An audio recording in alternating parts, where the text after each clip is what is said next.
안녕하세요. 콩깍지교회 성도 여러분, 코로나로 힘드시죠?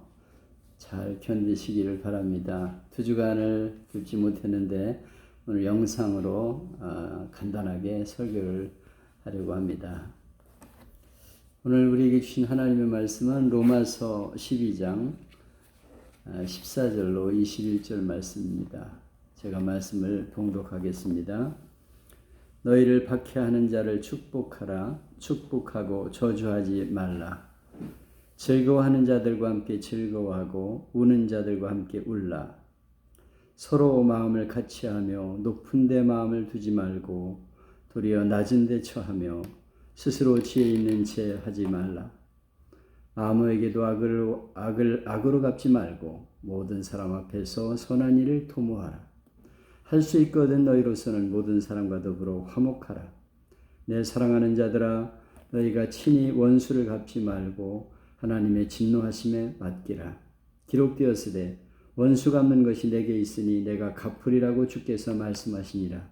내 원수가 줄이거든 먹이고 목마르거든 마시게 하라.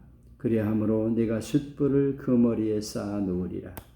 악에게 지지 말고 선으로 악을 이기라.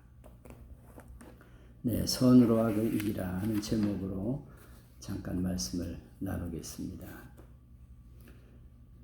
미국 농촌의 어떤 청년이 하루는 이웃집 농부로부터 심한 모욕을 당해서 복수심에 불타올랐습니다. 내가 복수를 하겠다. 그래서 홧김에 아주 해로운 잡초의 씨앗을 구해다가 농부의 밭에다가 왕창 뿌렸습니다. 순식간에 밭 전체를 뒤엎어버리는 번식력이 강한 잡초였습니다. 그런데 공교롭게도 그 후에 그는 농부의 딸과 사랑하게 되었고 결혼을 하게 되었는데 그 농부는 자기 딸에게 결혼 선물로 그 밭을 주었습니다. 결과 어떻게 되었을까요? 그 청년은 자기가 뿌린 씨앗을 자기가 거둘 수밖에 없었습니다. 그 후 몇 년 동안 그는 밭에 있는 잡초를 뽑아내기 위해서 죽을 고생을 할 수밖에 없었죠. 성도 여러분, 어떤 경우도 다른 사람을 저주하지 말고 축복해 주어야 합니다. 그것이 나 자신을 위하는 길이기 때문입니다. 오늘 말씀은 말씀을 전하는 저나 듣는 여러분이나 실제 생활에 적용하기가 쉽지 않은 말씀이죠. 그럼에도 불구하고 21절에서 악에게 지지 말고 선으로 악을 이기라고 말씀하십니다. 사도 바울은 선으로 악을 이길 수 있는 원수를 대하는 구체적인 3가지 자세를 말씀하고 있습니다. 첫째로 원수를 저주하지 말고 축복하라고 14절에서 말씀하고 있습니다. 우리가 세상을 살다 보면 뜻하지 않게 원수같이 미운 사람이 생길 수 있죠. 육체를 불구로 만든 원수 같은 사람, 착한 나의 자녀를 타락하게 한 원수, 행복한 가정을 파탄에 빠뜨린 원수가 있을 수 있습니다. 억울하게 중상모략해서 얼굴을 들지 못하게 하는 원수도 있을 수 있고 잘 나가던 사업장을 망하게 한 원수도 있을 수가 있습니다. 그런 원수를 아무리 사랑하려고 해도 어렵지요.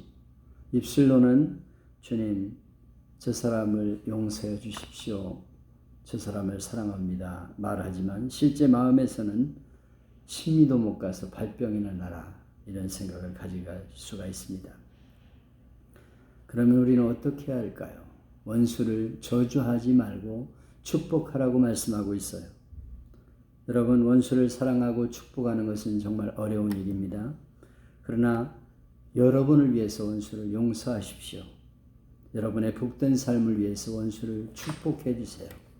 그러면 그 축복이 여러분에게 돌아간다고 성경은 말씀하고 있습니다.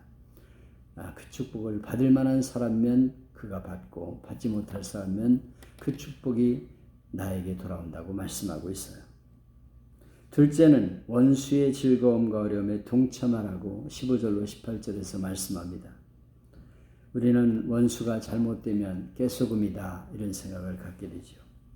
원수가 잘 되면 불평이 터져나옵니다. 이 모습이 타락한 인간의 본성이죠. 그런데 오늘 본문은 우리에게 무엇을 말씀합니까?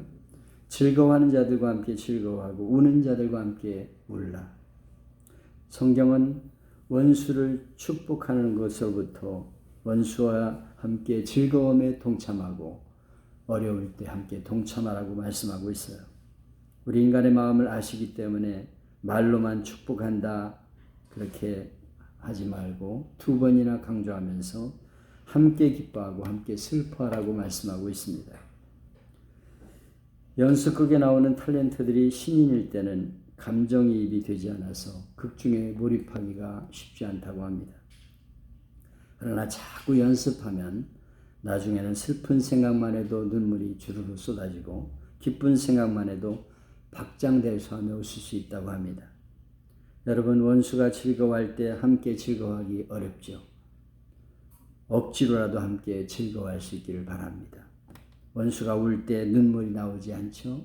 그래도 함께 슬퍼할 수 있기를 바랍니다. 자꾸 그렇게 계속하다 보면 나중에는 원수가 사랑스러운 날이 오게 될 것입니다.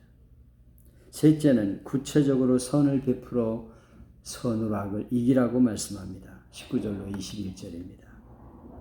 미국에서 노예매매가 되던 시절 조라고 하는 흑인 노예의 이야기입니다. 조의 주인은 그를 몹시 사랑했기 때문에 무슨 일이나 그와 함께 의논했습니다. 아주 지혜롭게 일을 처리하는 노예였습니다. 어느 날 주인이 조와 함께 흑인 노예를 사기 위해서 노예시장에 갔습니다. 노예시장에는 많은 노예들이 있었죠. 주인과 함께 동행했던 조는 그 중에 한 늙고 병든 쇠약한 흑인 남자를 한참 쳐다보더니 주인님, 이 사람을 사시지요 권했습니다.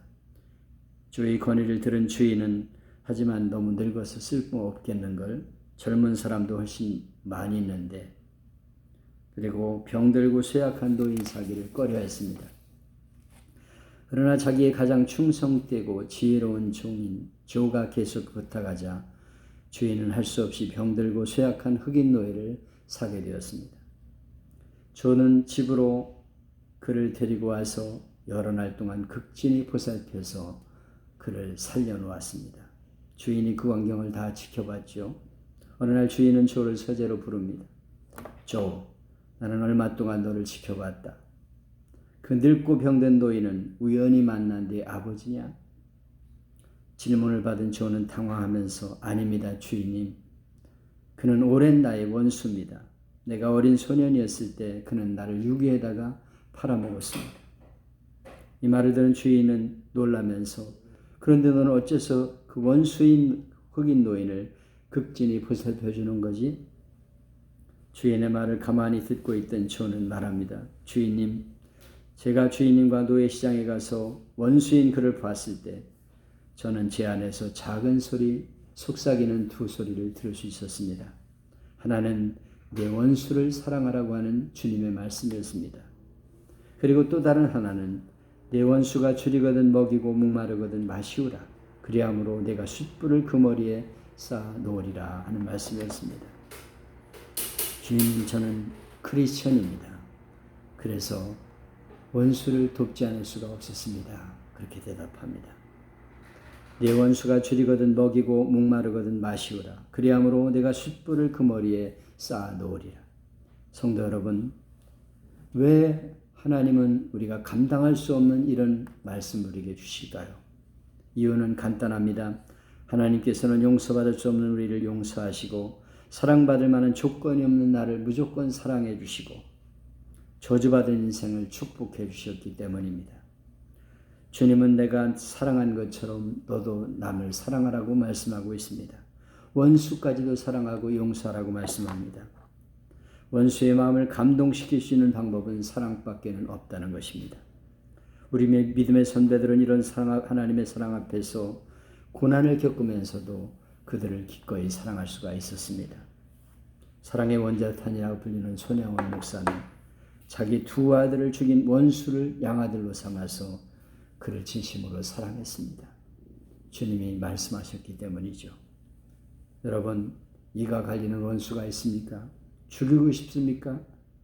미운 사람이 있습니까? 원수가 없는 일을 하나님께 맡기세요. 그리고 선으로 악을 이기시기를 바랍니다. 원수를 열심히 축복하시고 원수에게 사랑을 베풀므로 선으로 악을 이기시기를 바랍니다. 주님은 여러분과 저에게 말씀하십니다. 할 수 있거든. 너희로는 모든 사람으로부터 평화하라. 악에게 지지 말고 선으로 악을 이기라. 아멘. 찬양을 하나 하겠습니다.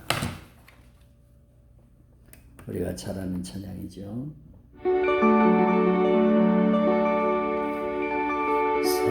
사랑은 언제나 오래 참고 사랑은 언제나 온유하며 사랑은 시기하지 않으며 자랑도 교만도 아니하며 사랑은 무례히 행치 않고 자기의 유익을 굳지 않고 사랑은 성내지 아니하며 진리와 함께 기뻐하네. 사랑은 모든 것 감싸주고 바라고 믿고 참아내며 사랑은 영원토록 변함없네. 믿음과 소망과 사랑은 세상 끝까지 영원한 것 믿음과 소망과 사랑 중에 그 중에 제일은 사랑이라. 그 중에 제일은 사랑